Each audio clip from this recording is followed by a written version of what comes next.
pantallazo lo que es el marco teórico para poder aprovechar ese tiempo que vamos a tener en el hospital de simulación. Vamos a tener hoy un encuentro y el próximo lunes, ¿sí? Vamos a abordar diferentes temas. Son obligatorios estas instancias, no sé si estaban al tanto. No hace falta que me pongan el presente porque ya directamente el Meet, cuando termina la reunión, automáticamente me pone quién se conectó, a qué hora y demás, así que no hace falta el presente, salvo que estén más de un compañero juntos mirando, entonces figure uno solo. En ese caso me avisan, si no, no haría falta ya con conectarse estaría el presente dado, conectarse y quedarse, ¿no es cierto? Vamos a ir hablando de diferentes temas hoy, vamos a hacer un tema, cortábamos otro tema, así que si hay alguna pregunta, las podemos ir despejando. Bueno, la mayoría de las veces vamos a terminar en 1 hora, así que no hay problema. Me están hablando, estoy contestando el chat, chicos. Así que bueno, las dudas que tengan, las van consultando. Vamos a iniciar ahora. Chicos, ¿cómo están a los ayudantes? Fran, no veo, no me aparecen todos los conectados. Hola, José, ¿todo bien? Chicos, comparto yo mi tema y después cada uno se comparte. ¿Cómo quieren hacer? Para pasar las diapos. No, si no lo vamos compartiendo cada uno el que va presentando. No sé, ¿le parece? Sí, mejor así. Perfecto, entonces voy arrancando yo. Para arrancar vamos a hablar de un tema que ustedes ya tienen conocimiento, ya de lo largo de la carrera, pero es importante hacer un repaso, y sobre todo un repaso en el contexto de... ¿Ahí lo ven? Sí, se ve cortito. Sí. Sobre todo un repaso en el contexto, no estoy pudiendo poner para acá. En el contexto que tiene que ver específicamente con cirugía y con... Esperen que me salió en cualquier lado la diapositiva. Y con el ambiente de quirófano. Así que vamos a arrancar por lo que es bioseguridad, ¿sí? Y las áreas de quirófano y lavado de aguantado. Con respecto a bioseguridad, ya hay un montón de cuestiones que nosotros venimos haciendo de manera automática, un poco copiando y otro poco sí con conocimiento, fundamento, que tienen que ver, digamos, con el cuidado propio de protección que nosotros realizamos a la hora de hacer una práctica médica, a la hora de descartar los diferentes materiales cortopunzantes o contaminados, lo que tenga que ver con el lavado de manos. Entonces, si vamos un poquito a la definición, bio significa vida y seguridad viene en latín, que tiene que ver con la tranquilidad que va a tener una persona de saber que lo que va a realizar no existe ningún peligro que tenga que ver con contagiarse o contraer alguna enfermedad. Hace mucho tiempo que esto se dedica y se sigue dedicando, porque las pautas de bioseguridad se van actualizando, a lo que tiene que ver con el estudio y ejecución de estas estrategias que estamos comentando, que son destinadas, ¿no es cierto?, a la protección, en este caso que estamos hablando nosotros, del equipo de salud. Y este enfoque no solamente va a tener que ver con el equipo de salud en sí, sino también con el paciente con el cual nosotros tenemos relación directa en la práctica, ¿no es cierto? Los objetivos que se pueden plantear son dos. Uno que tiene que ver con contribuir a la formación de una cultura que tiene que ver con el comportamiento dentro de nuestro ambiente de trabajo en el hospital, con nuestro equipo, con esto que les comentaba, proteger al paciente, con protegernos entre nosotros como compañeros dentro del hospital, y no es cierto que esto también se va a ver reflejado con la comunidad y la calidad de vida. Y por otro lado, también establecer normas de bioseguridad que, digamos, son lineamientos puntuales que uno tiene que repetir y ajustar y copiar para, ¿no es cierto?, que estas medidas de protección individuales y colectivas justamente tengan su función de disminuir el riesgo de exposición. ¿Cuáles son las pautas? No sé si les molesta acá esto. ¿Cuáles son las pautas para lograr un nivel adecuado de bioseguridad? Todo lo que tenga que ver con las condiciones del ambiente y del clima, la limpieza en sí de la superficie donde trabajemos y el instrumental, todo lo que tenga que ver con circulación y disciplina del personal, que esto un poco más se vio reflejado más en la pandemia, pero todo lo que tenga que ver con áreas más restringidas como terapia, quirófano, hay un lineamiento específico para seguir, y ni hablar de lo que es el lavado de manos y utilización de barbijo, gafas, guantes, lo que sea necesario según donde estemos trabajando y lo que estemos haciendo. Y también, por otro lado, si bien nosotros no nos encargamos de la recolección de los residuos, tiene que ver cómo los descartamos nosotros, ¿no es cierto? Cómo hacemos el descarte de esos materiales de una manera correcta. Con respecto a las áreas de quirófano en sí, tenemos 4 áreas que son específicas. La de ingreso, ¿sí? Que ahora vamos a ver un poquito en imágenes, el área de transferencia, la que nombramos como semi-restringida, y ya el área de circulación restringida propiamente dicha, que es dentro del quirófano. Nosotros ingresamos por la puerta del quirófano, en este caso en el hospital, no sé si alguno ya hizo alguna práctica, esta es la puerta de ingreso del hospital de Baigorria. Cuando ingresamos, si ingresamos con ropa de calle, lo primero que vamos a hacer es colocarnos un ambo limpio. Acuérdense que el ambo es limpio, no estéril, ¿sí? Eso es un concepto que tienen que tener claro, porque muchas veces cuando uno pregunta piensan que el ambo tiene que ser estéril. Denme un segundito.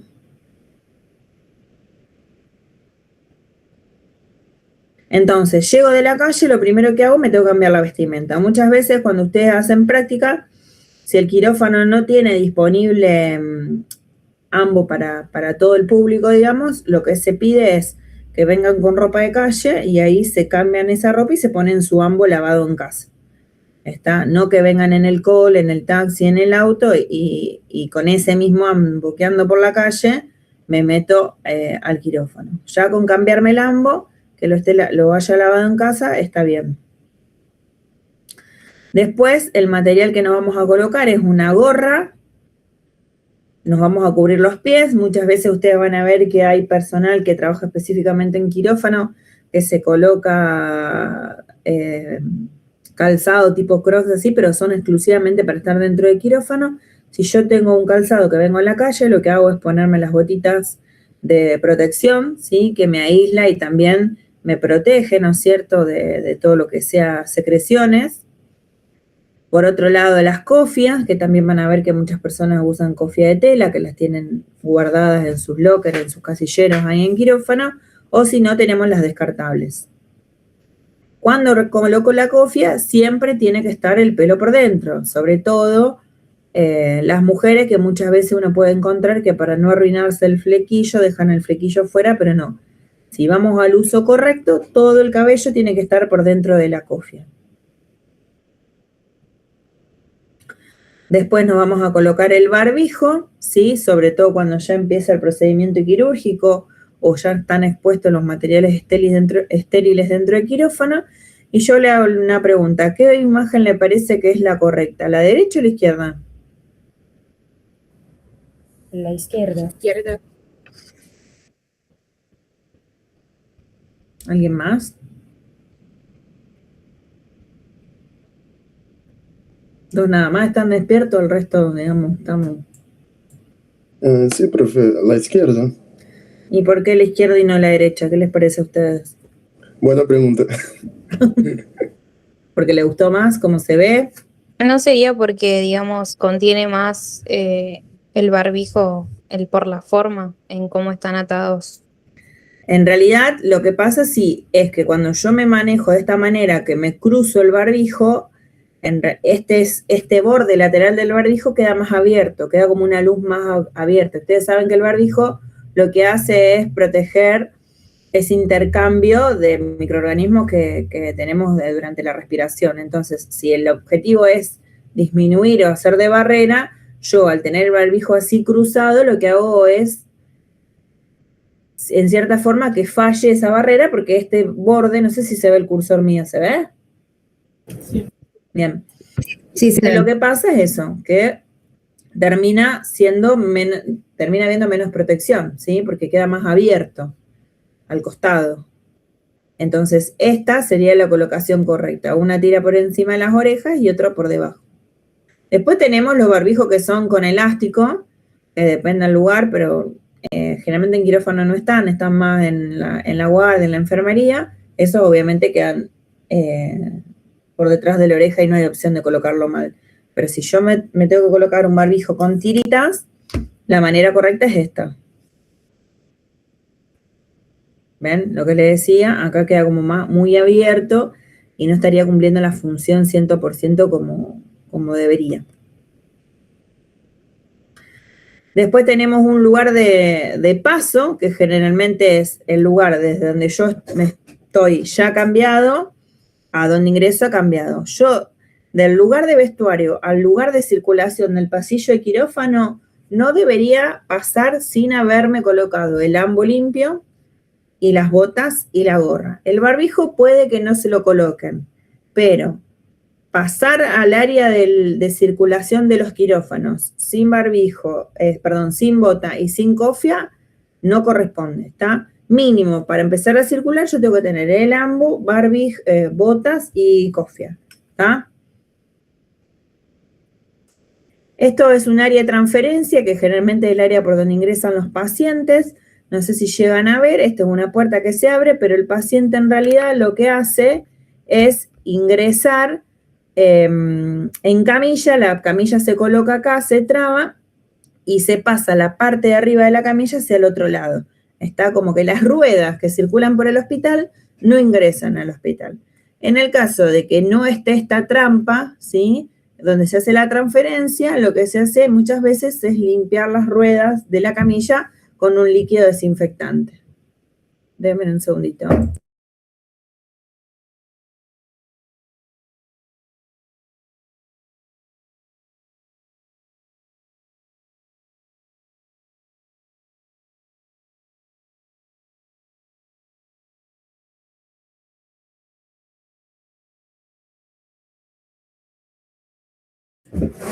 Entonces, por ahí ingresaría el paciente a quirófano.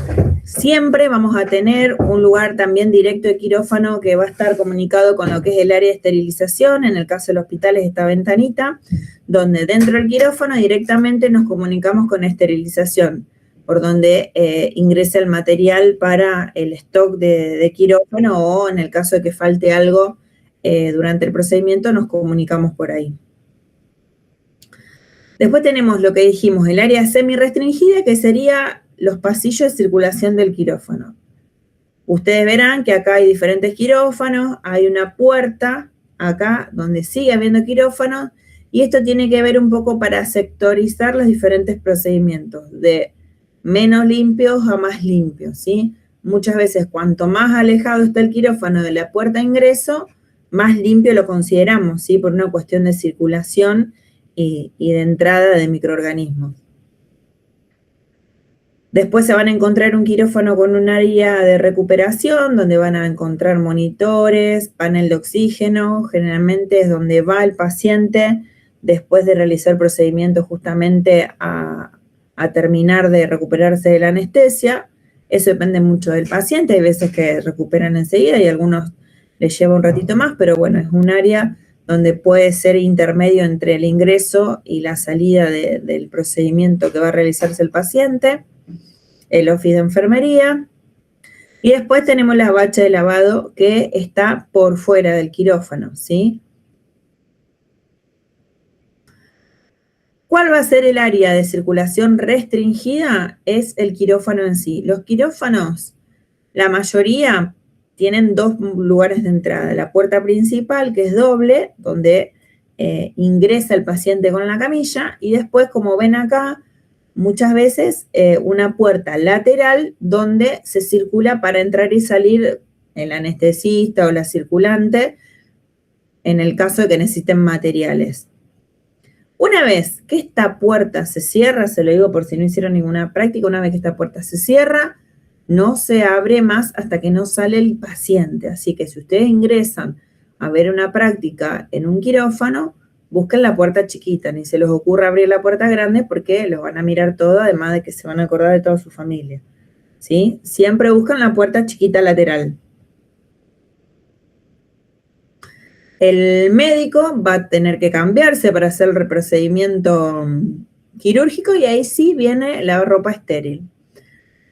Hablábamos del barbijo. Yo en toda esta instancia puedo estar sin barbijo. En el momento en que el instrumentador abre el campo quirúrgico, o sea, abre el campo donde se contienen los campos para armar arriba el paciente, donde están las batas que va a usar en el procedimiento, ahí todo el mundo tiene que tener puesto el barbijo, ¿sí? Porque ya el material es estéril, ¿sí? No lavado, desinfectado, es estéril. Entonces, para el procedimiento, ahí sí yo me voy a colocar una bata estéril. Tiene que estar correctamente cerrada, ¿sí? Que cubra bien mi espalda. Y después va a venir el enguantado que puede ser solo o me puede ayudar el instrumentador, que ahora vamos a ver. Con respecto al quirófano, casi todos van a encontrar la torre central que tiene que ver con el oxígeno y con la aspiración, la torre del anestesista, en este caso se ve el electrobisturí, ¿sí? Que es un material que usamos a diario, y después en este procedimiento se ve el arco en C, ¿sí? Que puede ser una endoscopía, algún procedimiento que están necesitando rayos, que como ven, los participantes tienen chaleco. Las camillas van a ser regulables, no solamente en altura, sino también van a ver que se modifican lo que tiene que ver con el tórax y las piernas, ¿sí? La mayoría son articuladas y regulables. Y después, con respecto a los residuos, ustedes ya conocen que tenemos dos tipos de bolsas, a rasgos generales, que son la bolsa roja y la bolsa negra, ¿sí? Que tiene que ver con los elementos que no están contaminados y los que sí están contaminados, ¿sí? Después, lo que tiene que ver con residuos sólidos, hay una norma, ¿sí? Que exige determinado grosor de esa bolsa. No se puede usar una bolsita cualquiera, una que me quedó del súper, ¿sí? Van a estar colocadas en contenedores resistentes y de fácil lavado. El contenedor siempre tiene que estar a mano de donde se genera el residuo. La carga se completa 3/4 para después poder vaciarlo. Debe permanecer obviamente lo menos posible en las áreas por una cuestión también de contaminación, y después el circuito horario, eso ya es propio de cada institución, ¿sí? Entonces dijimos, la bolsa negra es para todo lo que tiene que ver con residuos no contaminados, como papeles, plásticos, y después la bolsa roja ya con materiales contaminados. También en el quirófano ustedes van a ver un lugar que es una mesada, ¿sí? Que generalmente acá no está el material estéril, está sobre la mesa del instrumentador. Sí se van a encontrar los diferentes líquidos para desinfectar el campo quirúrgico, guantes de examen, descartador. Después van a encontrar también lo que tiene que ver con la ventilación, diferentes sistemas de ventilación. Y después venimos a lo que es lavado de mano propiamente dicho. Para terminar digamos, antes de cambiarnos tenemos que hacer el lavado de mano. Fran, no sé si estás por ahí, ¿querés que te lo pase? Sí. Como vos quieras, Coti, si querés me lo pasás, si no lo presento. Dale, te lo paso. Dale, buenísimo. Bueno, chicos, yo me presento, soy Francisco, ayudante de cátedra, y les voy a explicar lo del lavado de manos. Ya una vez que explicamos lo de bioseguridad, que por ahí es una de las cosas más generales que tenemos que saber, ahora vamos a empezar a explicarles todas las cosas que vamos a ir después revisando en el taller práctico, ¿no? Bueno, para arrancar el lavado de manos, ustedes ya saben que siempre nos tenemos que lavar las manos antes de estar con los pacientes y demás, y en nuestro día a día para eliminar la suciedad. Pero bueno, nosotros lo que le vamos a comentar ahora es que hay varios tipos de lavado de manos y que estos tienen diferentes incidencias dependiendo en qué momento los vamos a realizar. Entonces, es el método más efectivo para prevenir la transferencia de microorganismos ya sea entre el personal y los pacientes, entre pacientes, y lo más importante es de nosotros, de un paciente al otro también, porque capaz que a nosotros no nos afecta tanto, pero estamos en contacto con diferentes pacientes que pueden tener pueden tener más comprometido el sistema inmunitario, y si nosotros vamos de un paciente al otro, eso puede terminar afectando. Entonces siempre es importante que nos lavemos entre pacientes. Bien, por reducción de gérmenes. Hay dos tipos de flora que nosotros tenemos que considerar en las manos: la transitoria y la residente. La transitoria es la que generalmente con el lavado social que nosotros llamamos, que cuando te lavas con agua y jabón en tu casa, eliminás, pero nuestro problema, lo que nosotros tenemos que ver cuando vamos a realizar procedimientos estériles, es eliminar la flora residente, que es esta que es más difícil de retirar de la superficie de las manos. La transitoria como Escherichia coli, Pseudomonas, Staphylococcus aureus, pero la residente, el Epidermidis, Acinetobacter, son otras bacterias que, como les decía hoy, en un paciente donde estamos, a nosotros no nos van a hacer nada porque las tenemos en las manos habitualmente, pero un paciente que tenga un sistema inmune un poquito más comprometido puede llegar a producir una infección. Bien, como les decía hoy, hay tipos de lavado de manos, 3 son los más importantes que nosotros conocemos, que es el social, que es el higiénico, el que hacemos con agua y jabón en casa, el antiséptico, que empieza a disminuir un poco lo de la flora residente, y después el quirúrgico, que es el más profundo, el que más tiempo lleva, y el que nosotros vamos a realizar siempre antes de los procedimientos estériles. Bien. Esto, como les comentaba recién, el lavado de manos higiénico remueve solamente la flora transitoria, se realiza entre pacientes, con agua de red, jabón, toallas descartables, no es muy profundo, no lleva mucho tiempo, y la idea es disminuir esta flora transitoria entre pacientes.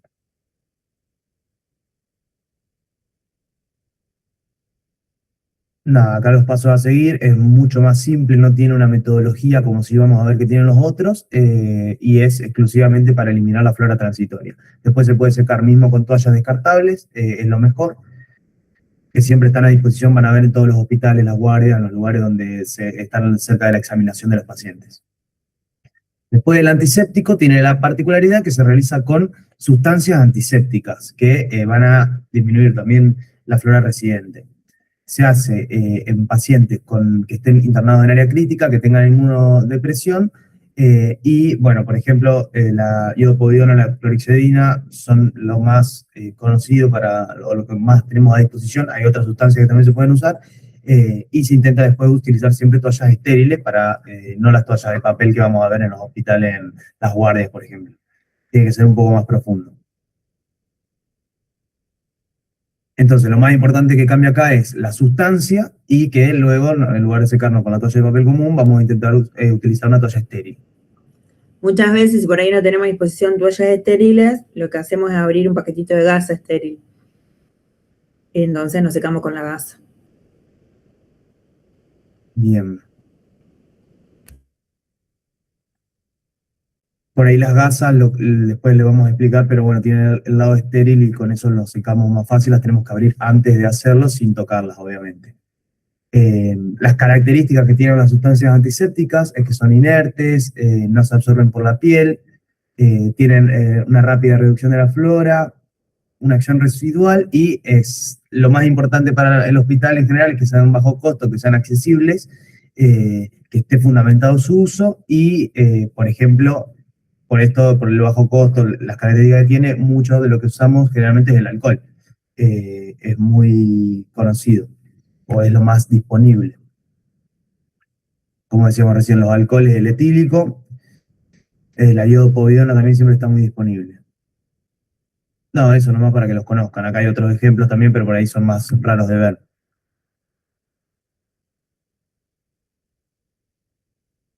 Bueno, y ahora vamos al más importante de todos, que es el lavado de manos quirúrgico, que es el que se hace siempre antes de entrar al quirófano, como decía, explicaba Coti recién, por las cuestiones de bioseguridad. Siempre antes de los procedimientos invasivos, este va a destruir la flora transitoria igual que los demás y disminuir la flora residente activamente, o sea, en profundidad.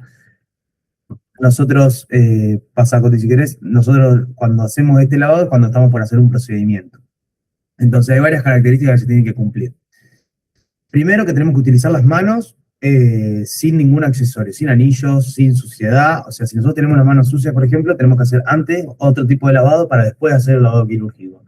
No tenemos que tener accesorios, ni anillos, ni pulseras, ni relojes. No tenemos que tener, es muy importante la parte de la limpieza de las uñas tienen que estar cortas, sin uñas postizas,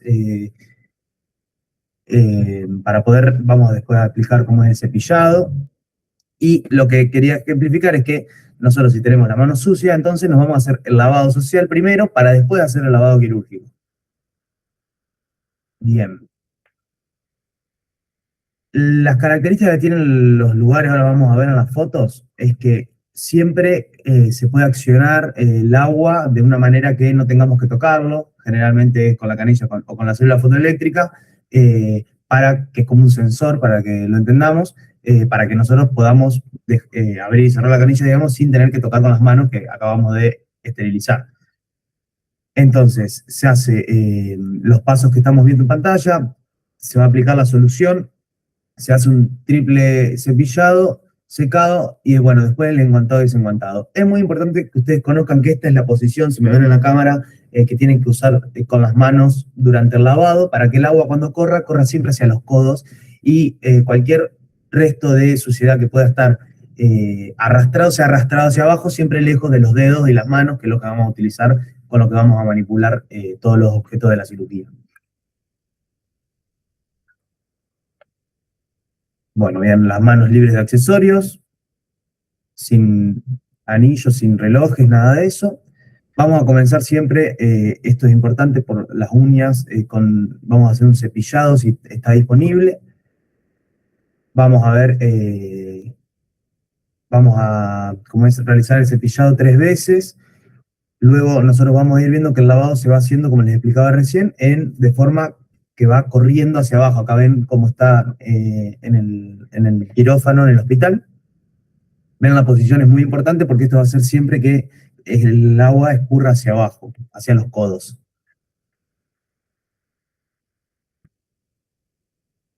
Bien.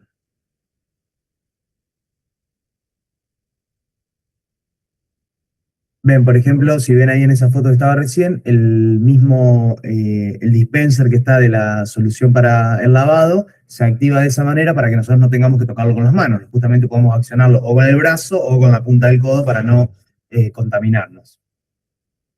Hoy en día, generalmente en otros lugares pueden encontrar con sensores también. Esta es toda la zona que nosotros vamos a higienizar, siempre corriendo hacia abajo, como les explicaba, muy importante para el arrastre.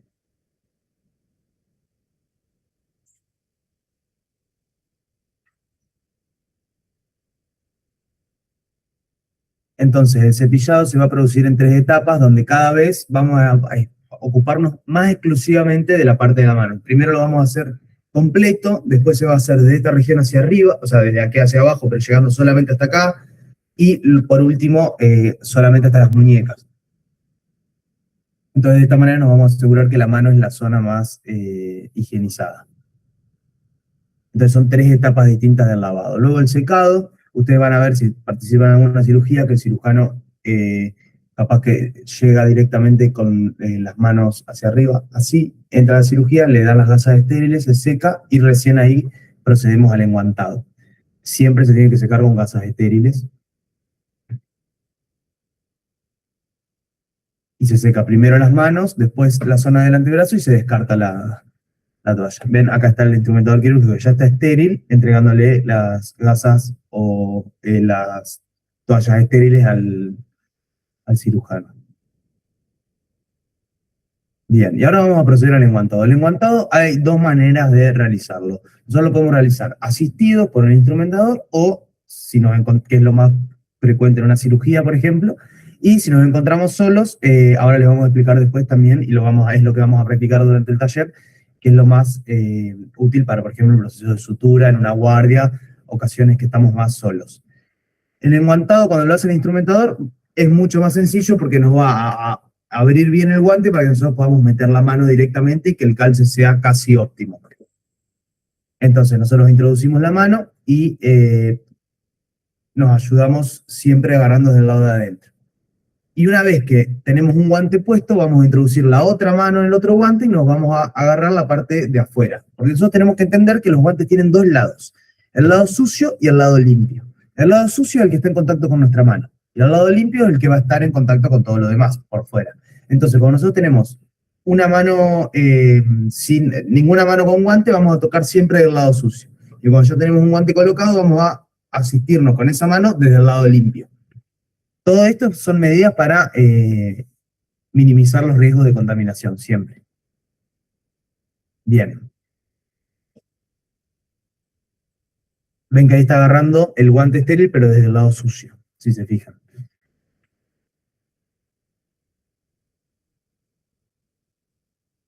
Y ahí en este caso lo está haciendo desde el lado limpio. Y ahora lo más desafiante, que puede ser, o lo más difícil, porque le suma cierta dificultad, es la cuestión de hacerlo solo, sin ayuda. Nosotros tenemos que entender que los guantes vienen con un doble empaquetado.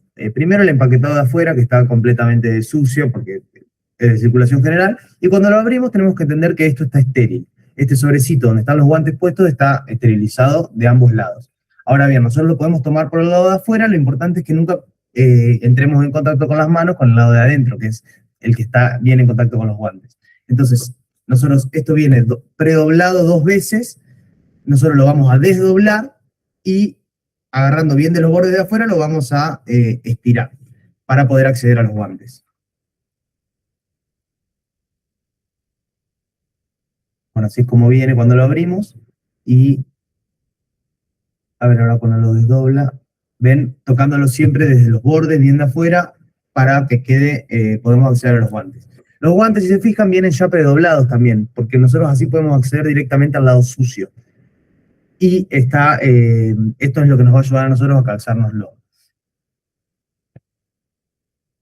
Lo vamos a tomar siempre del lado sucio. Van a ver que en estas fotos hay 2 técnicas para colocarse los guantes, que es o tomar ambos con una mano y colocárselos, o colocarse uno primero y el otro después. Nosotros se los vamos a explicar bien en el práctico, pero para que ustedes lo vean, fíjense que acá va tomando los guantes, pasa las cotillas, toma ambos guantes y va a calzar uno y luego el otro.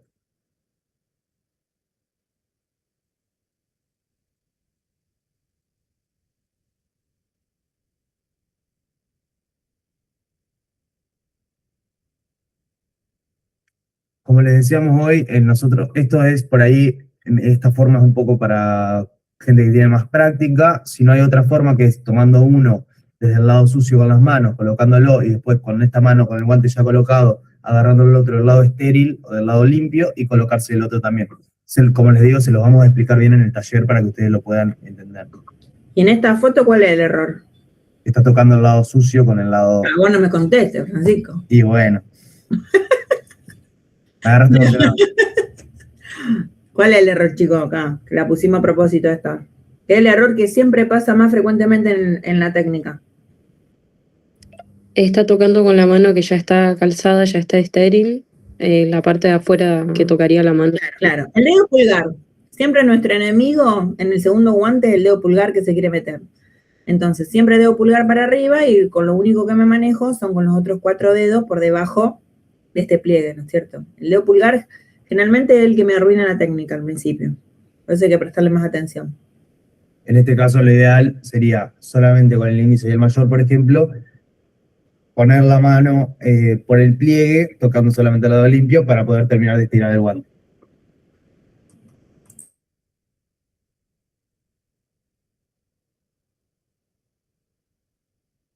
Bien, y hay una cosa que es importante también, como con lo que decía Coti recién, que es que nosotros cuando nos enguantamos, generalmente por ahí tendemos a volver a tocar algo que ya estaba para acomodarnos los guantes. Bueno, los guantes, si nosotros nos calzamos un guante, aunque nos quede desacomodado, ya esa parte que esté estéril, vamos a colocar el otro guante y después nos vamos a acomodar los dos, siempre tocando solamente lo estéril con lo estéril. Y esto es la técnica de desenguante, que es básicamente lo mismo, pero al revés. Cuando tenemos el guante puesto, tocamos del lado exterior de los guantes para desenguantar una mano y después con la otra vamos a hacerlo del lado de dentro. Ven que se lo saca tocando, digamos, desde afuera y después mete la mano por dentro del guante y lo retira.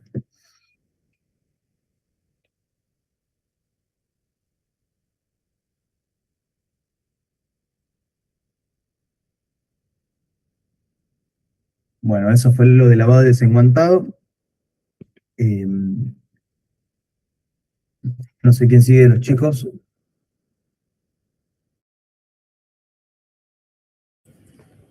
¿Alguna duda con respecto a la técnica de lavado enguantado? Esto ya más o menos, lo que es bioseguridad, lavado lo deben haber visto, enguantado quizás no, pero bueno, la idea es, no sé si vieron en la publicación, hay cierto material que les pedimos que traigan el día del práctico como para justamente poner en práctica esto. Si no hay ninguna pregunta, seguimos con el próximo tema. ¿Alguna consulta, alguna duda? ¿No? Yo tengo una duda acerca de los prácticos. La toalla de mano que ahí están, ¿toalla de papel, las comunes? Sí, no, una toalla común, porque en realidad a veces tenemos disponible el quirófano del hospital de simulación, no siempre, pero si está disponible, la idea es que practiquen el lavado. Si no está disponible, no pasa nada, hacemos el enguantado directamente, pero bueno, si llega a estar disponible el día que vamos, usamos y practicamos el lavado. Pero una toalla común, no hace falta que sea estéril, es a los fines de probar la técnica. Sí, la toalla es para que se puedan secar después de lavarse, pero en realidad lo importante es que ustedes aprendan el lavado. Una que tengan en casa, no hace falta que busquen nada raro. Bueno, ¿alguna otra duda? Si no, continuamos. Este tema por ahí ya lo tienen un poquito más visto, pero también tenemos que hacer un repaso porque en la práctica vamos a ver lo que es vía periférica, así que tenemos que tener también un poco aceitado y fresco estos conceptos. ¿Estás, Barbie? Estoy. ¿Se ve bien? Sí. Porque no sé cómo... Sí, se ve bien. Bueno, yo voy a dar la parte de inyectables.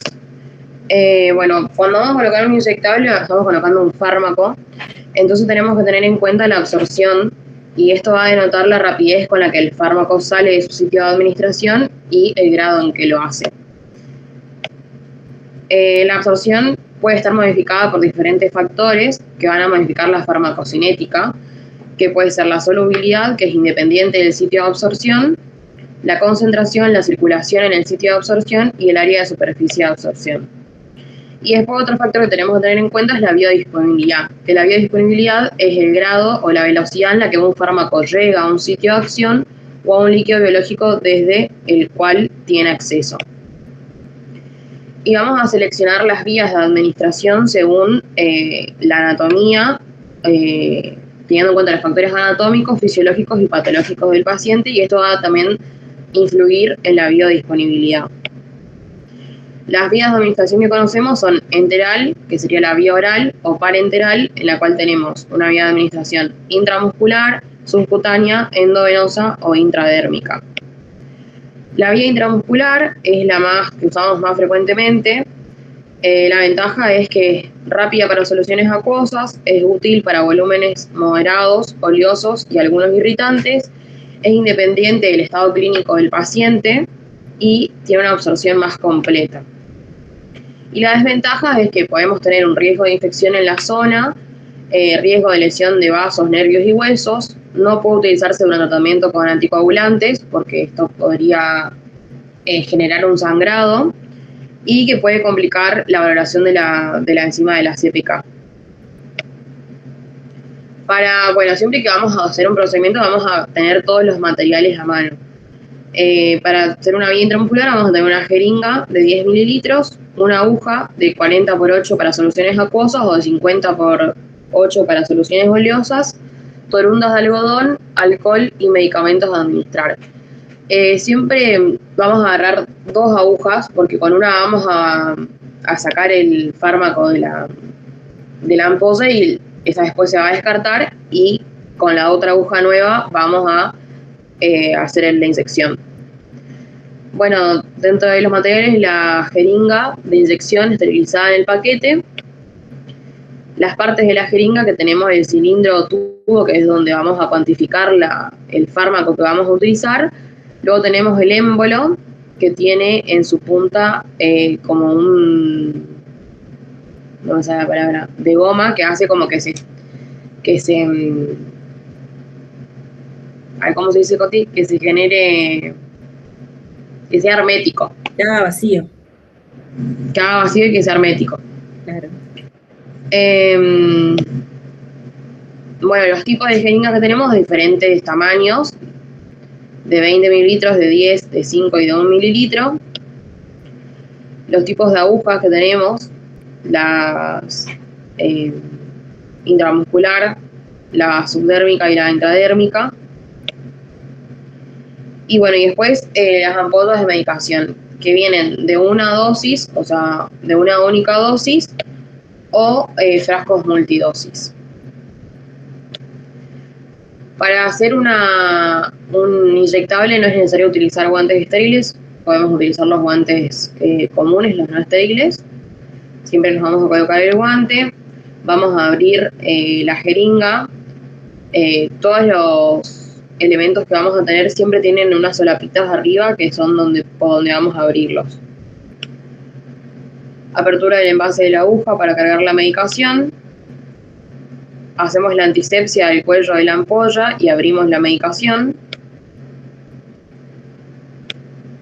Se carga la medicación con la jeringa y siempre se van a dar cuenta que la tensión superficial que presentan los líquidos en las ampollas impide que se caiga el líquido.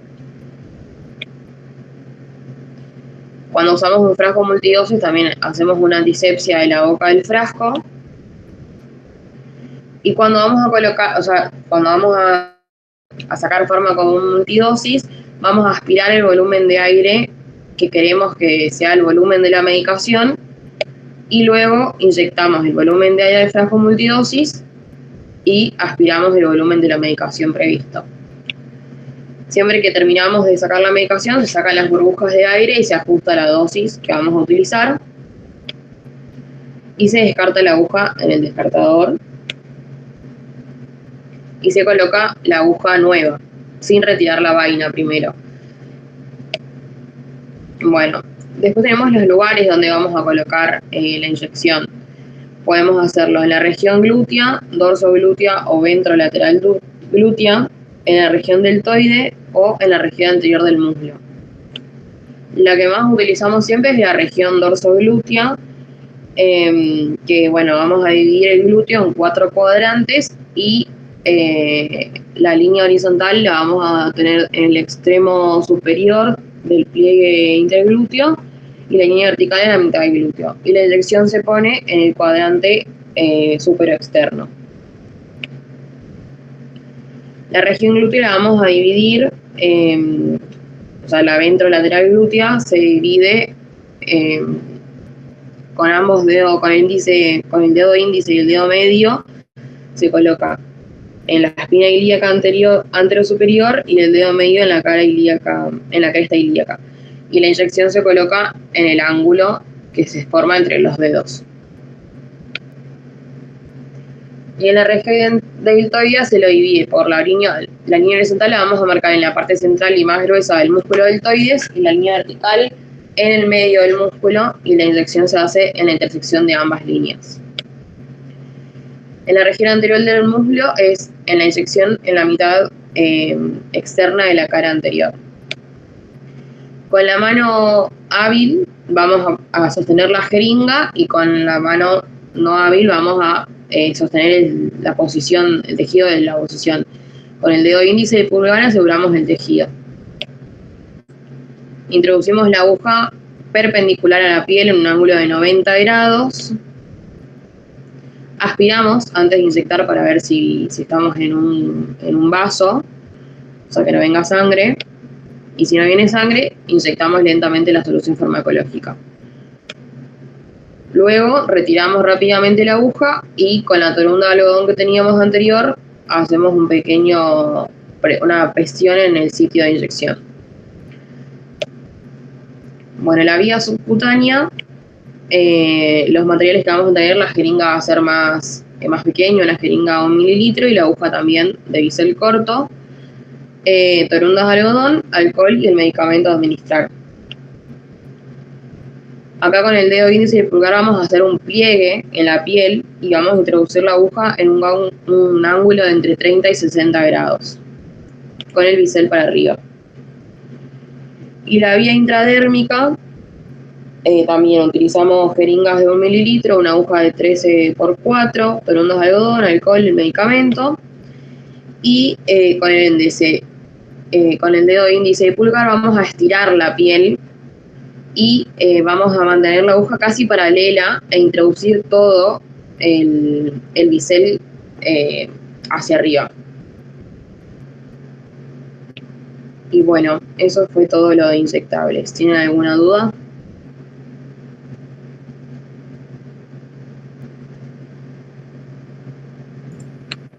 Por mí no.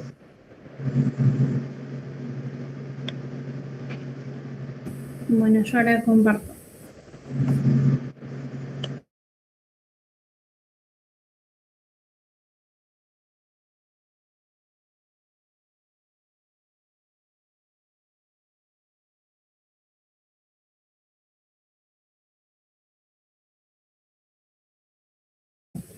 Ahí se ve bien.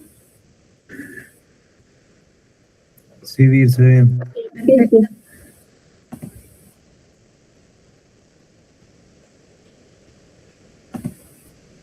Bueno, yo soy Virginia, les voy a estar hablando de vía intravenosa. Bueno, la vía intravenosa básicamente es la canalización de una vía, de una vena en realidad superficial para administrar fluidos, fármacos, y bueno, es una práctica muy común que solemos utilizar y que es muy importante que sepamos la técnica para poder realizarla.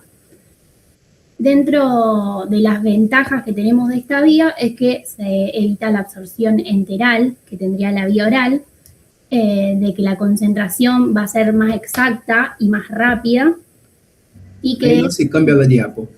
No, estoy hablando de esta diapo. ¿Se cambió? No. No, está en la principal, en la de vía intravenosa. A ver. ¿Ahí se cambió? No. A ver. La Si paso no, igual así. no lo compartas, Vir, que se ve bien igual. ¿Así, Tipo, no así lo- se ve bien? Sí, no pasa nada. Vale. Bueno, como les estaba diciendo de las ventajas, es útil en urgencias, sobre todo cuando vienen pacientes para reanimación, y es útil justamente por esto, porque se pasan volúmenes grandes o sustancias que pueden ser irritantes por vía oral. También tiene sus desventajas porque como es de rápida acción, va a tener mayor peligro de los efectos adversos de los fármacos que estemos pasando. Generalmente se tiene que inyectar lentamente e ir controlándolo y no es útil para las soluciones que sean oleosas o insolubles.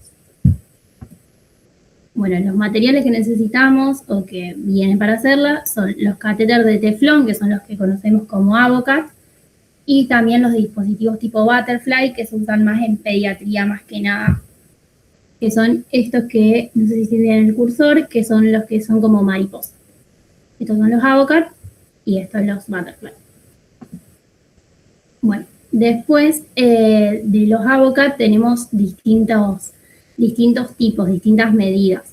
Generalmente para urgencias, para reanimación se suelen usar los de 14 o 16, que el 14 es este naranja que está acá, y suelen ser para pasar grandes volúmenes. Si no, en una persona que por ahí está en internación o en un adulto, digamos, podemos pasar un 18 o un 20 y en pediatría un 22 o un 24, que acá no están. Y si no, los Butterfly. Bueno, estas son las partes del Avocat, que ven que tenemos el catéter de teflón. Si lo desarmáramos, se vería el catéter de teflón, la aguja, la cámara y el tapón. Esto viene todo junto, como estaba acá presentado. Bueno, es importante saber las partes porque ahora cuando expliquemos la técnica, digamos, para hacer la vía, van a ver qué importante ver siempre la cámara. Bueno, este es el bisel de la aguja, que siempre tiene que ir hacia arriba, tiene esta forma. Y ven que lo que queda colocado dentro de la vena es el catéter de teflón, no la aguja. La aguja solo sirve para canalizar la vena, pero después queda introducido solo el catéter de teflón, que es flexible. Bueno, esto es lo que yo les contaba recién.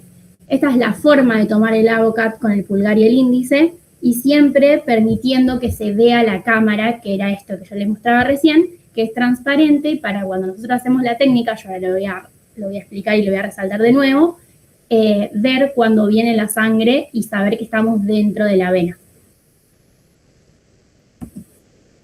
Bueno, estos son los dispositivos tipo Butterfly,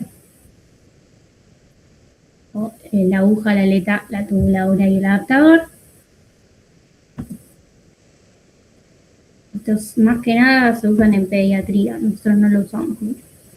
Y bueno, siempre la tubuladura que va a ir conectada al perfus viene estéril. O sea que nosotros todos los materiales que vamos a usar los vamos a ir abriendo solo para hacer la vía. Este es el perfus que viene con macro o con micro gotero. Y este es el regulador de goteo, que suelen ser unas chapitas que las vamos clampeando nosotros. Esto es un acceso lateral en donde se puede meter la medicación, digamos, inyectar la medicación que queremos, si le tenemos que agregar algo. Y estos son los perfus para la medicación fotosensible.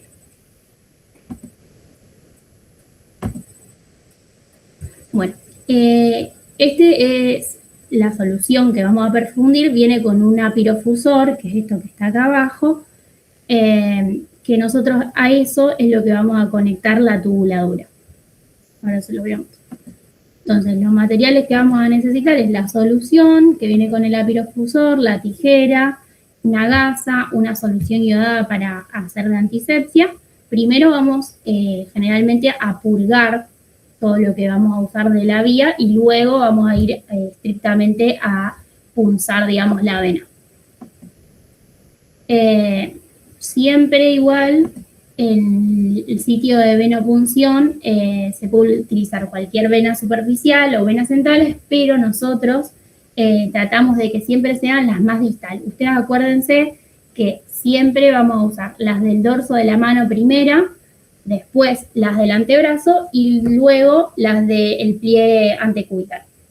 Porque si nosotros usamos una vena antecubital y por algún motivo se nos pierde el acceso, en ese caso queda inhabilitado ese brazo y tenemos que pasar al otro brazo y nos quedamos sin vía. Entonces siempre empezamos desde más distal, cosa de que si perdemos la vía podamos usar el antebrazo o antecubital después. Eso siempre. ¿Puedes volver a repetir las tres en el orden, porfa? ¿Cómo? Si podés volver a repetir cuáles son las tres. Sí, obvio. Se usa primero el dorso de la mano. Si no, se busca en el antebrazo la cefálica o la basílica. Y después, como última opción, buscamos las antecubitales, que son las del pliegue del codo, que esas suelen ser las que más se ven, pero bueno, intentamos priorizar las distales primero. Gracias. No. Bueno, bien.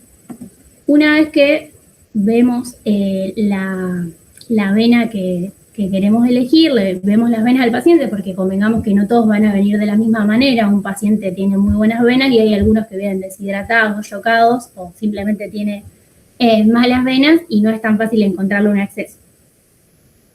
Después nos vamos a lavar las manos. Esta técnica no necesita guantes estériles. Con los guantes descartables estamos bien para realizarla, no es necesario.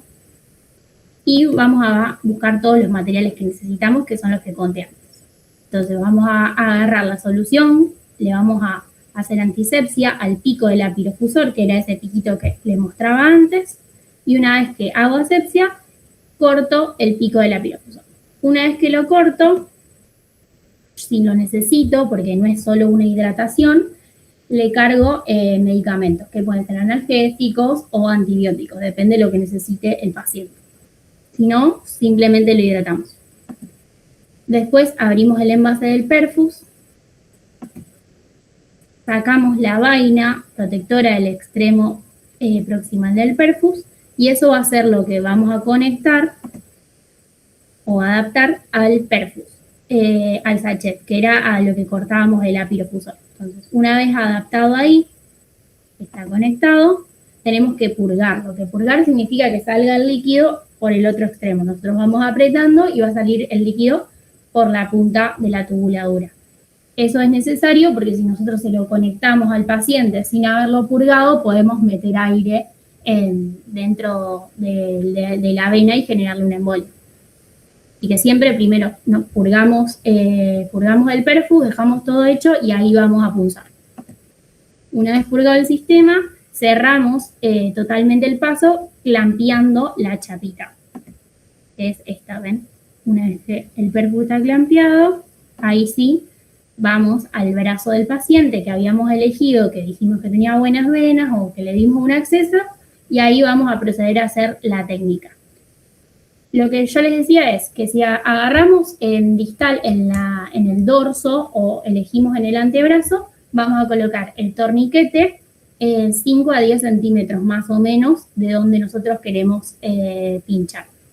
Una vez que se ingurgitan las venas, es importante que ustedes la puedan palpar a la vena, no solo que la vean. La van a palpar, pero la diferencia entre la vena y la arteria es que la vena la van a palpar, pero no pulsátil. Ustedes, cuando la palpan, sienten que es pulsátil, es porque es una arteria y no pinchen ahí. Bueno, ven, esto es lo que yo les decía, no siempre tenemos la suerte de que vengan pacientes, digamos, con buenas venas, a veces vienen más colapsados. Y estas son las que yo les decía recién. Una vez que identificamos y palpamos la vena, ahí sí vamos a realizar la antisepsia del sitio de punción. La podemos utilizar con alcohol o con iopovidona. Lo hacemos siempre en circular, del centro hacia afuera. Y una vez que pasamos completo, descartamos. No volvemos a pasar sobre la misma zona que ya limpiamos. Ahora sí abrimos el dispositivo, el Avocat que íbamos a utilizar. Y vamos a tener, con una mano vamos a fijar, digamos, inmovilizar la extremidad del paciente y con la otra mano vamos a agarrar el Avocat. Siempre recordemos que el bisel de la aguja mire hacia arriba, que era lo que yo les había mostrado en la imagen anterior y acá se puede ver que el bisel mira hacia arriba. Eso, una vez que palpamos la vena, sostenemos, agarramos el Avocat con el bisel hacia arriba en un ángulo más o menos entre 15 y 30 grados y ahí punzamos. Perforamos la piel hasta observar que haya reflujo. ¿Qué significa esto? Que la cámara se está llenando de sangre, que la cámara era eso que era transparente y que lo teníamos que agarrar con el pulgar y el dedo índice para justamente poder ver que eso se llena de sangre. Porque si nosotros lo tapamos, nunca vamos a ver si estamos dentro o no.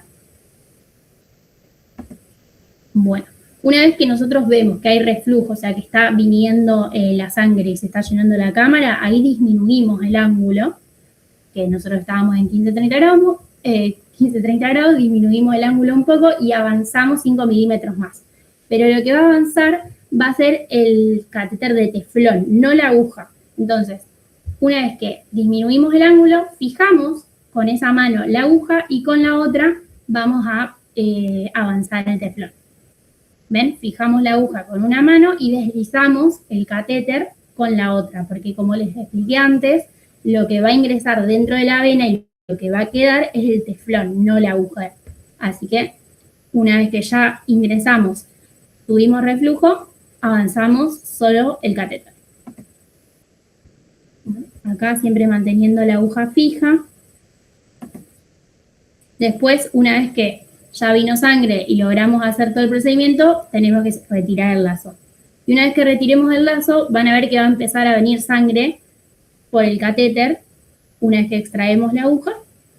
Así que es importante que como va a haber salida de sangre debido a la presión, comprimimos en una situación más o menos proximal al catéter o un poco distal sobre el mismo recorrido de la vena, pero también por eso es importante tener todo armado y todo cerca para poder conectarlo rápido y no llenar de sangre al paciente. Después sacamos el protector del extremo distal del perfus y ahí lo conectamos. Conectamos el perfus al catéter. Ahí el que habíamos clampeado antes, que habíamos cerrado, abrimos el regulador del goteo para que permitiera el flujo. Y lo más importante es esto, fijar el catéter y el perfus al paciente, porque si no se va a salir. Entonces con una cinta lo fijamos, ven que pasamos por debajo y fijamos uno de cada lado y después le hacemos con lo que queda de la tubuladura, lo volvemos a fijar ahí, cosa de que no se le saque. Bueno, y esto es lo que les explicaba de los grados en los que hay que entrar. Nosotros entramos entre 15 y 30 grados, pero una vez que ingresamos y vemos sangre, fijamos la aguja, bajamos un poco el ángulo y lo único que avanza es el catéter, no la aguja. Mientras el catéter avanza, una vez que queda fijo, saco la aguja. Ven que la aguja no la mueve más, o sea, no sigue avanzando con la aguja. Una vez que viene sangre, la aguja ya cumplió su función.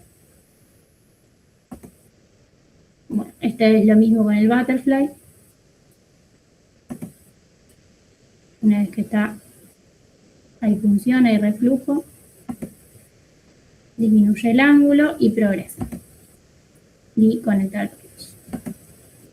Bueno, y qué es lo que siempre hay que comprobar es que para nosotros saber que está bien, hay que fijarnos que no haya infiltración. Cuando el paciente refiere dolor en la zona o a la presión encima del lugar de punción, o vemos que hay hinchazón en esa misma zona donde estamos punzando, es porque se está infiltrando el tejido. En ese caso hay que retirar la aguja y comenzar el procedimiento desde el principio. Y también a veces pasa que los pacientes quedan internados, se mueven de acá para allá y el frasco queda por debajo del nivel de la punción. Y eso genera un flujo retrógrado de sangre y ven que comienza a subir la sangre. En ese caso también hay que estar atentos.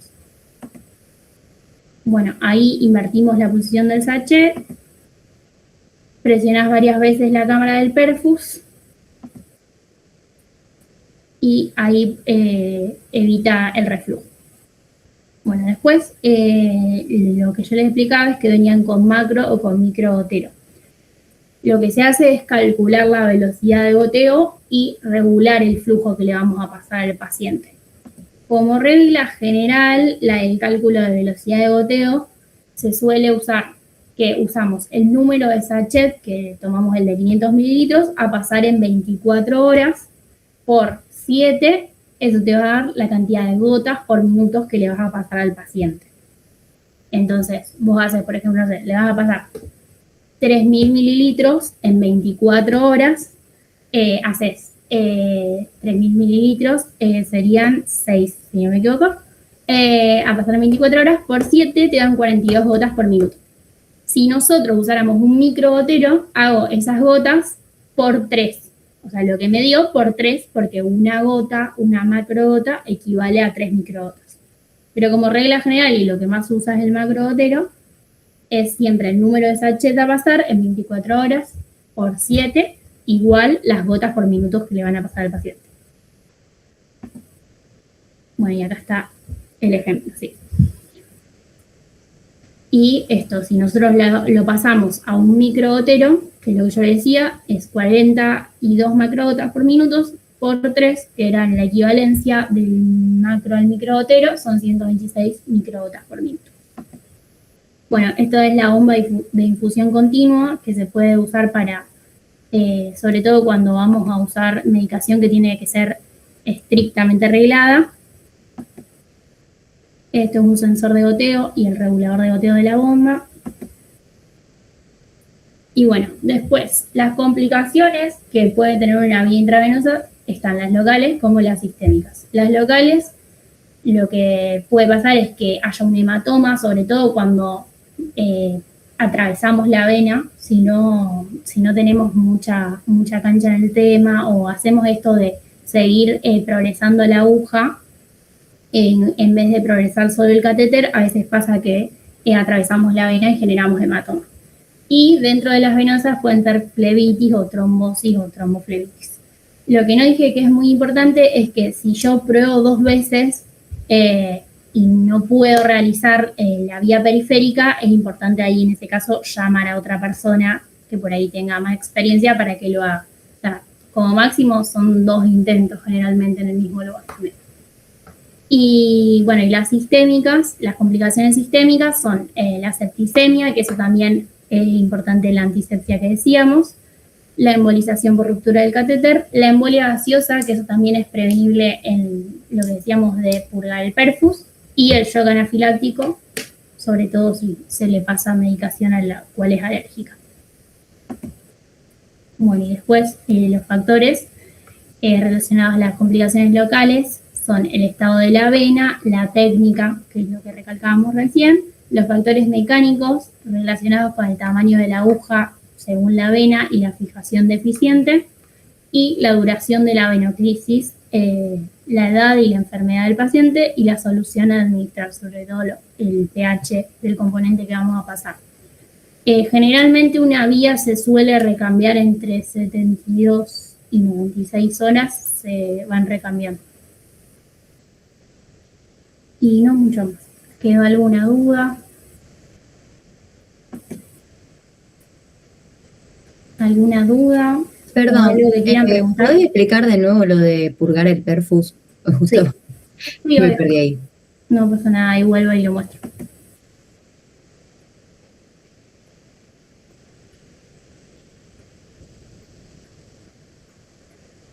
Ahí lo busco. Acá. Bueno, esto es lo que decíamos. Agarramos, cortamos el pico del apirofusor, inyectamos o no medicación, eso depende de lo que necesitamos. Abrimos el envase del perfus. El perfus tiene este extremo, que es el proximal, que es el que va a ir conectado al sachet. Sacamos la vaina protectora del extremo proximal y lo conectamos. ¿Ven? Acá se conecta. Una vez que lo conectamos, purgar es apretar para que el líquido descienda hasta la parte distal, que es la que va a ir conectada, que es esto, que va a ir conectada con el avocat, ¿sí? Una vez que sale, digamos, el líquido por esta punta, ya está purgado. O sea, sacó todo el aire que tenía en la tubuladura, ¿sí? ¿Se entiende esa parte? Sí, perfecto. Bueno, una vez que saca todo el aire y que ya sale el líquido por esa punta distal, en ese momento es que está purgado y clampeamos. Clampeamos con esta chapita, que después es la que vamos a usar para regular el gotero, cerramos el sistema para que no siga perdiendo líquido y nosotros podamos punzar al paciente y después lo abrimos de nuevo cuando ya tenemos el avocat ingresado y nos queda el catéter de teflón dentro del paciente. Ahí lo conectamos directamente al extremo distal. ¿Se entiende? Sí, sí, perfecto. Gracias. No, de nada. Bueno, una duda. ¿Existe alguna otra situación que se puede utilizar la mariposa, pero en adultos mayores, por ejemplo, que la vena está colapsada en el dorso de la mano y se usa en vez del avocat? La mariposa se usa mucho para los estudios, a veces de contraste, que como es una vía que dura un ratito, que no queda fija, usan mariposa en vez de avocat. Pero si no, se trata siempre de usar avocat. No es algo que se esté usando, que lo encuentres. Incluso si la vena está colapsada en un adulto mayor, por ejemplo, se usa avocat igual. En realidad sí.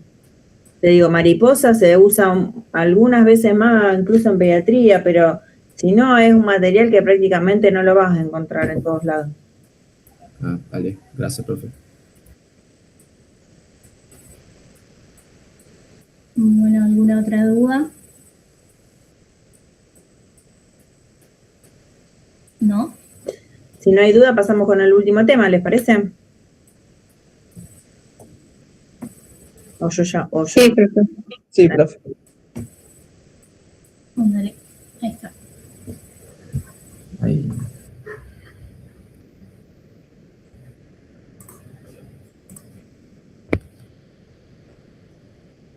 Ahí estoy compartiendo, ¿está bien? Sí, sí, sí. Perfecto. Ahí lo pongo en pantalla grande. Si querés achicar un poquito tu cosito de Meet, Ah, dale. porque se sigue viendo, entonces por ahí. Genial. Ahí estamos. Bueno, hola chicos, yo soy Máximo, yo de cátedra también, así que vamos a hablar de anestesia. Bien, anestesia, para hablar de anestesia tenemos que saber que existen dos tipos de anestesia. La primera, la general, y la segunda, que es la que vamos a hablar hoy, que es la que más vamos a usar nosotros, es la anestesia local. Por definición, es la falta total o parcial de la sensibilidad dolorosa, con pérdida de la conciencia en forma reversible, secundaria a la acción de diversos fármacos o procedimientos. Nosotros en anestesia local producimos ausencia de la sensación dolorosa de un paciente en un área selectiva, en un área que a nosotros nos interese trabajar, no teniendo impacto en el estado de conciencia como sí lo tiene la anestesia general y no suele afectar hemodinámicamente al paciente, a diferencia de lo que sería una anestesia general. Es decir, nosotros vamos a elegir un área del cuerpo donde vamos a trabajar y en ese área anulamos la sensibilidad dolorosa y no la sensibilidad táctil. Es por eso que cuando nosotros arranquemos a trabajar, el paciente va a sentir que lo tocamos, va a sentir el procedimiento, pero no va a percibir dolor, que es lo importante. Bien. Esto es lo que hablábamos, de que no se anula la sensibilidad táctil, el paciente va a estar en todo momento percibiendo que lo estamos manipulando, pero no percibe el dolor, que es lo que nos va a dejar trabajar tranquilos. Y bueno, ¿y para qué se puede usar? Curaciones locales, suturas de heridas, drenaje de abscesos y procedimientos menores, colocación de vías venosas centrales o cirugías menores. Bueno, anestesia local, encontramos varios tipos, 3 principalmente: anestesia tópica, anestesia por infiltración y anestesia por bloqueo regional. Anestesia tópica se suele usar en piel y mucosas, por ejemplo, pueden venir en forma de pomada sobre la piel, aerosoles o colirios. Por ejemplo, en el uso de gotas oftálmicas para limpiar una quemadura ocular, ya sea por un ácido, por un álcali o para retirar un cuerpo extraño del ojo. Eso es un ejemplo de una anestesia tópica. Anestesia por infiltración es donde se administra el agente anestésico, que es la lidocaína, en el área del cuerpo donde vamos a trabajar directamente. Además, la lidocaína puede usarse junto con vasoconstrictores, por ejemplo, la epinefrina. Lo que va a influir, además de aplicar anestesia, es en disminuir la hemorragia del lugar donde vamos a trabajar para poder ver mejor el área, para poder trabajar más tranquilos. Y es importante saber que el uso de lidocaína y epinefrina está contraindicada en algunos lugares. No sé si alguno sabe nombrarme algún lugar donde está contraindicado el uso de un vasoconstrictor, por ejemplo. La circulación terminal.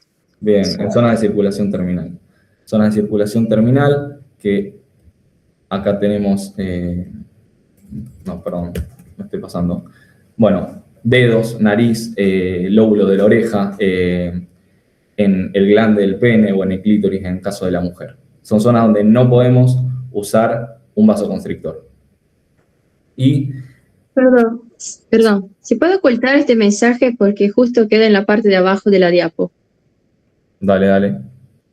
Ahí está.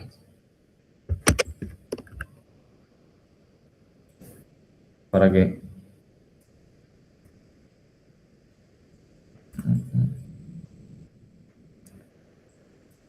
Ahí estamos. Bien. Bueno, volviendo a la última parte, está la anestesia por bloqueo regional, que es cuando se administra el agente anestésico con el objetivo de bloquear un conjunto de nervios o una zona de la médula espinal, para bloquear la sensación de dolor en una región completa. Esto es algo ya, algo que necesita una mayor intervención, por ejemplo, cuando queremos trabajar sobre un miembro inferior completo, sobre un miembro superior completo, o por ejemplo, en una anestesia raquídea, una anestesia peridural. Y también, por ejemplo, en un caso de una zona de circulación terminal, por ejemplo, la punta de los dedos, podemos hacer un bloqueo regional del dedo usando la anestesia sobre la raíz del dedo y no sobre la punta del dedo.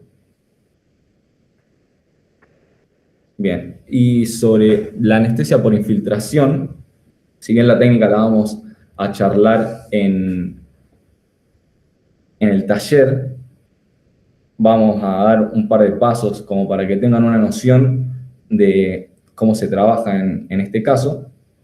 Lo primero que vamos a hacer en la anestesia por infiltración es siempre explicarle al paciente los procedimientos a realizar y para qué sirve cada uno.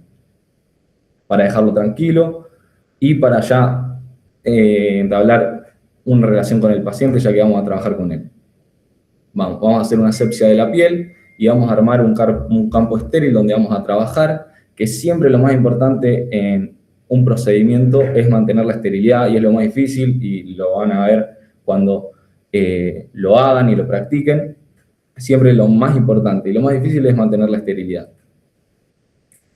Vamos a usar una aguja de calibre fino en donde vamos a cargar la jeringa. Se pueden usar frascos multidosis y ampollas descartables, que después vamos a ver las diferencias de cada una.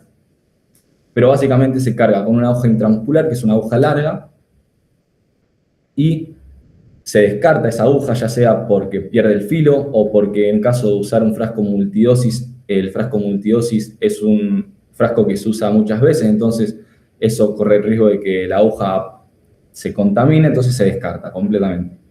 Y se usa una aguja subcutánea, que es donde vamos a hacer el ingreso a la piel. Se introduce la aguja de calibre fino casi perpendicular a la piel, con un bajo grado, alrededor de 15 a 20 grados, y se infiltra la región subdérmica. Siempre es importante, a la hora de infiltrar, previamente aspirar el contenido.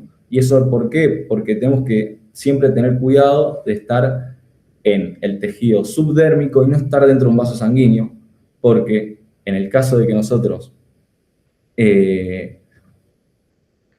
apliquemos lidocaína en un vaso sanguíneo, eso puede tener consecuencias, efectos adversos, algunos no tan graves y otros bastante graves, ya sea convulsiones, ya sea provocarle hasta un paro al paciente. Así que siempre tengan ese tip, digamos, de aspirar antes de infiltrar lidocaína para estar seguros de que no estamos en un vaso.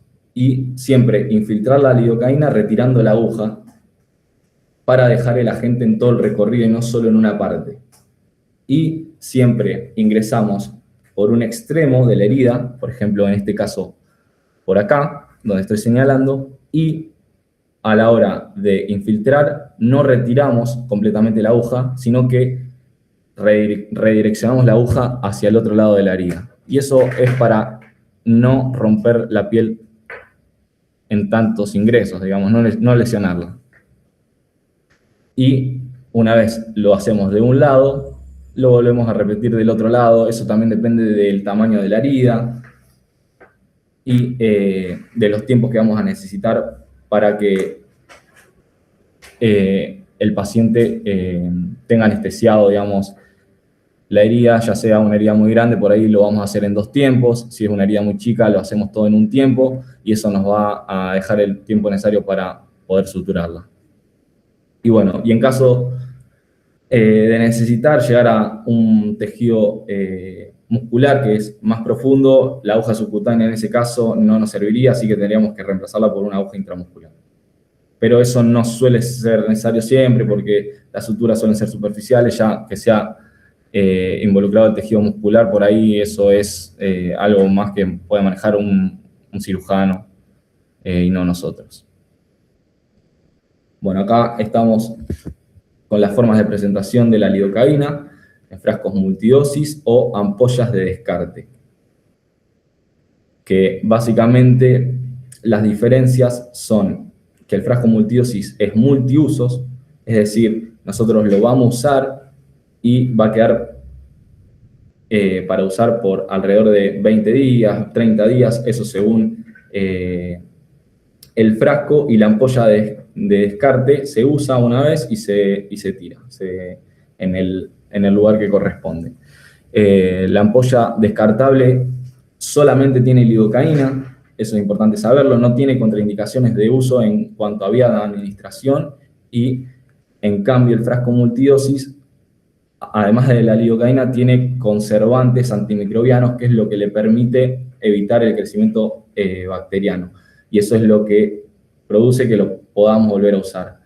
Sin embargo, hay que tener en cuenta que no se prefiere el uso por vía endovenosa de la lidocaína de un frasco multidosis por el riesgo ya sea a una reacción adversa ante el conservante o ya sea por algún tipo de toxicidad que puede generar ese conservante.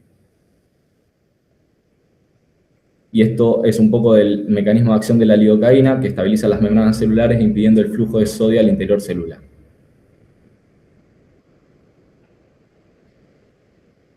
Cuidado con los sitios de circulación terminal que ya nombramos. Siempre es importante aspirar antes de inyectar, que también ya lo hablamos. Acá hay algunas de las manifestaciones que puede producir en el caso de que infiltremos lidocaína en un vaso sanguíneo. Concentraciones bajas pueden producir vértigo, sabor metálico, tinnitus, intranquilidad, somnolencia. Ya una concentración mediana o alta, producimos estimulación del sistema nervioso produciendo taquicardia, se pueden producir cambios en el electrocardiograma como cambios en el segmento CT, se pueden producir arritmias, ya sea una taquicardia ventricular, podemos producir convulsiones tónico-clónicas y en concentraciones altas, depresión del sistema nervioso central, pérdida de conciencia, coma, paro respiratorio, bradicardia, hipotensión, asistolia y paro. Así que siempre acuérdense de eso.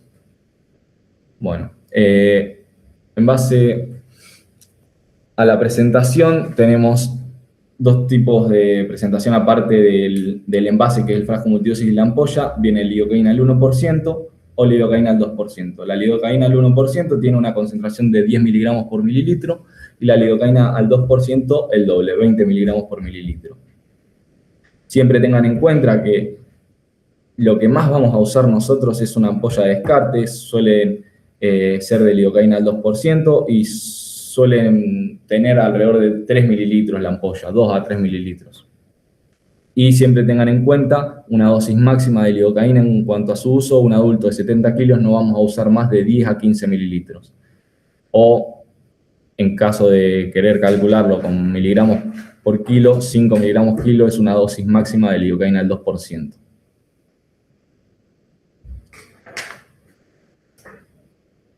Bueno, acá tenemos un ejemplo de una herida de un miembro superior completo, una herida bastante extensa, que en donde en caso de necesitar mucha lidocaína, por ahí podemos hacerlo en varios tiempos, es decir, comenzar por un segmento de la herida, suturarla y una vez terminamos de suturar esa parte, infiltramos la otra parte de la herida para suturarla, porque por ahí si realizamos una anestesia de toda la herida completa, no llegamos a suturarla en el tiempo que dura la lidocaína como anestésico.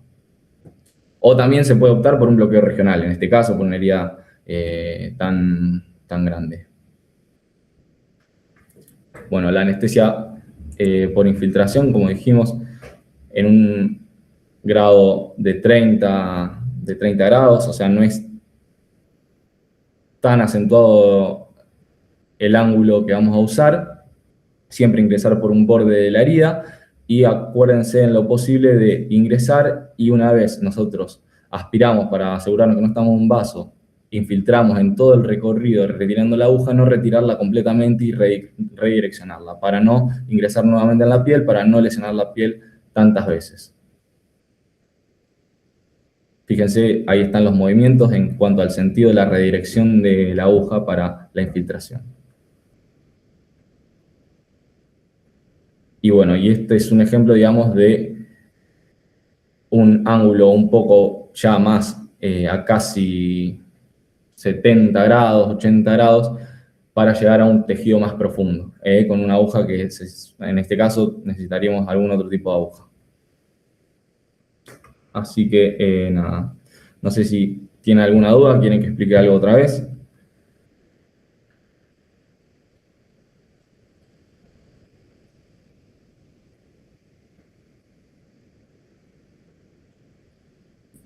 No, de mi parte no, se entendió bien.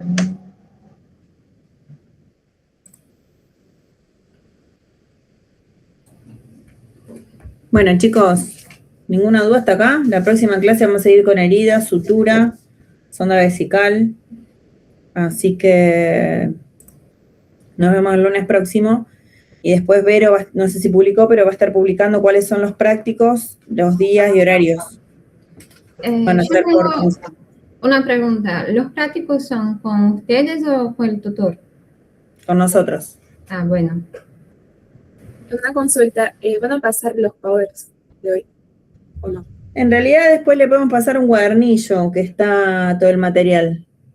La próxima clase última le ponemos el link de OneDrive donde está el cuadernillo, que más o menos. Perfecto. Muchas gracias. Bueno, nos vemos el lunes. Gracias, chicos. Gracias. Gracias, profe. Sí, gracias. Gracias.